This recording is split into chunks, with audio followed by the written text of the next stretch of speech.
Greetings. I'm going to do a video today. It's going to give me a little bit of pause for thought. I may not even let it see the light of day because it's a mini rant rather than anything that's productive. But I want to use my soapbox and the platform that I have to help people and to warn people, because there is a problem in the fitness industry, and there's a problem in the body composition oriented fitness industry, and that is that a lot of younger people, a lot of less experienced, not even about age, less experienced people, is a better way to put it, are in danger of being duped by internet experts, and I want to warn you off internet experts. I don't, as much as I would like to, want to warn you off people with whom I disagree, because you know what, we're not going to agree with everybody. There are lots of ways to approach these things. I have my opinion. I give you my opinion via this channel, via the various different mediums that we have with UP. And if you want to listen to what I have to say, great. If you want to take, all I really want to be is thought-provoking. I don't want people to walk away going, Nick Mitchell is a total idiot. Of course, but you do not have to walk away going, I agree with everything that Nick Mitchell says, because this is my perspective. This is my opinions informed with my own experience, my own bias, my own my own agenda. No matter how impartial I try to be, informed with my own agenda. My own preconceptions, my own hang-ups, all these things, right? I just want to be thought-provoking. I don't want you to take what I say as gospel. So, whilst there are people out there who come out with stuff that I don't agree with, listen to them. And here is the but. There are people out there who are... I've noticed two camps. One, there's the con man. Right? There's the con man in fitness. There's out and out charlatan con man. And the second is the keyboard warrior, the one that we're probably more aware of. The young, almost always male, could be teenager, early 20s, chips on both shoulders. Now, let's deal with those first, because they're the easiest ones. I want to see in the world of body composition, which is like an artisan craft, because it's a combination of knowledge and experience, and almost knowledge, experience and feel, right? Coaching somebody, getting the best out of somebody, getting a result. It's not something you can do just by going, this study says this study says this, because remember, when it comes to things like sports science, it's not a hard science, right? Because you're not putting something in a test tube and applying one change of, one variable to see what happens. You can't do that. So much is about experience. So all that you should look for is evidence of, I don't want to say evidence of experience. I mean, yes, evidence of a successful application of your theories. That's the best way. Successful application of your theories. Because there are people out there who I do not agree with. There are people out there who have diametrically opposed views to me. But if they've been able to even just get themselves in shape, now what works on yourself can't obviously apply to everybody, and of course what happens with a lot of these clowns is they're obsessed with their physiques. They train for 20 hours a week. You train for 20 hours a week, you're going to be lean, right? Unless you really are an idiot. I'm more concerned about that. I'm more interested in the people who train for 2 to 4 hours a week and who are in good shape. Stuff like that, because that is more applicable to our clients, the real world, even where I'm at with my own life. That's a digression.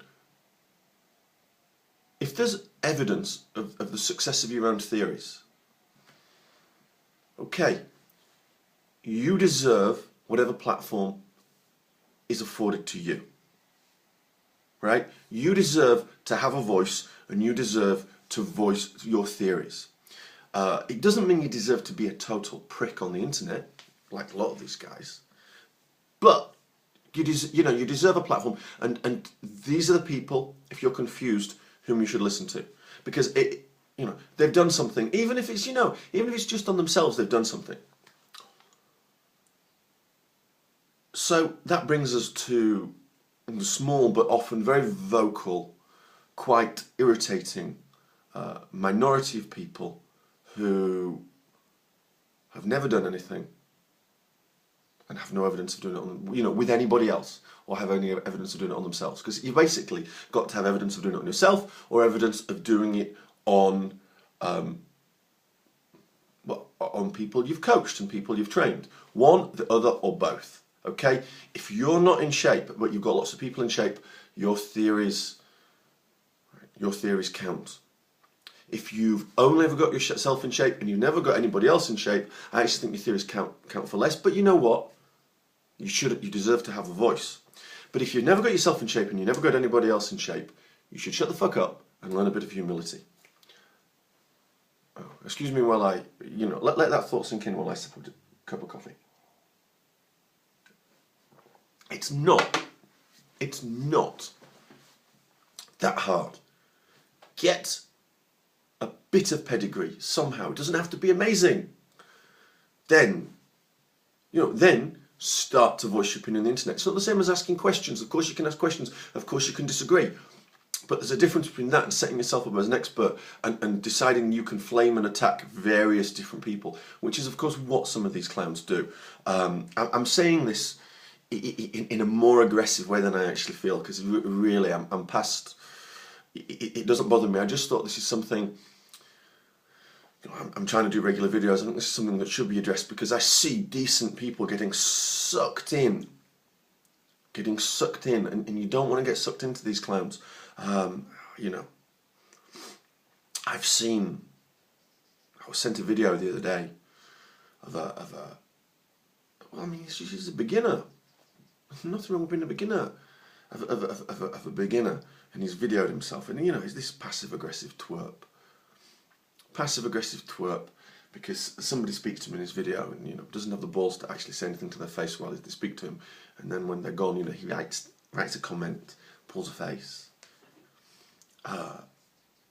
lifting beginners' weights. Nothing wrong with that. There's absolutely nothing wrong with that. There's nothing wrong with the laughably bad physique he has. It's only laughably bad.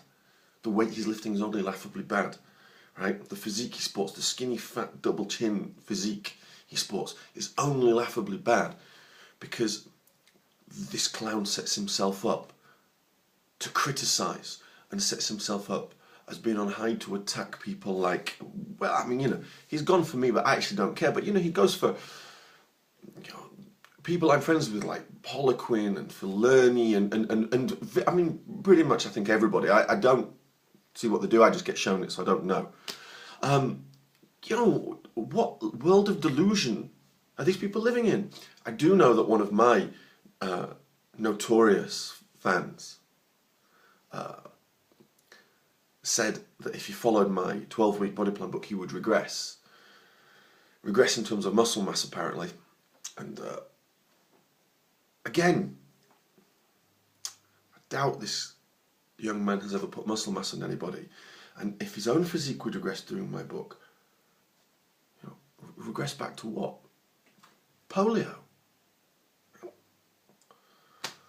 So choose people wisely. If it's a 16-year-old boy with no physique but he's helped 1,000 people who all say he's got them in shape and he's amazing, you know what? Listen to him. It doesn't matter if he's an insufferable bell end, right?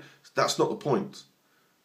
But if they've never helped anybody and they've not been able to help themselves, you've got to ask a question. Second type of person to watch for is the fitness industry conman, and they are more dangerous because they can batter the internet And if you don't know what you're looking for, you get sucked in. And it's easy. They are the sort of people who will have vastly inflated Twitter followers. They may have a high number, a really high number, an impressively high number of Twitter followers. In fact, I can think of a couple who have a very high number of Twitter followers who refer back to those Twitter followers for validation. I have so many Twitter followers. I have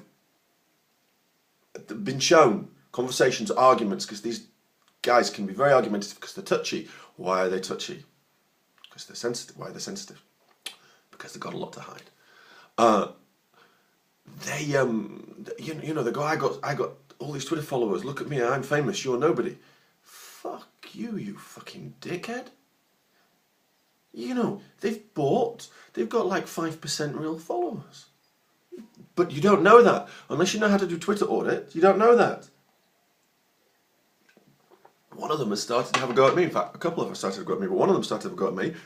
So my trustworthy sleuth brother, Doug, went and looked at the different stuff he had. And this one guy, there's comments of him all over the internet saying do a Twitter audit on the guy. So you need to be careful. Fitness is I think the fitness industry is seen as a place to prey on people's insecurities and vulnerabilities. So they will come along and they will try and sell things. You're talking about people, you look at their background. Being a bankrupt does not make you an evil person. There are countless reasons for being a bankrupt that could be very legitimate, and you could be, Jesus Christ's right-hand man. But if you're looking at a string of bankruptcies, that means someone who's left a string of people high and dry. You say they've left a bank high and dry, so it doesn't matter. No, you leave a bank high and dry, it all comes back to all of us. But usually, they've not just left banks high and dry, they've left other people, they've left small businesses high and dry. And these are the people who put other people under, and they don't give a shit. People who lie. People who set themselves up as wannabe drug gurus, who then claim natural status. I don't care if you take drugs. I don't give a shit if you take drugs.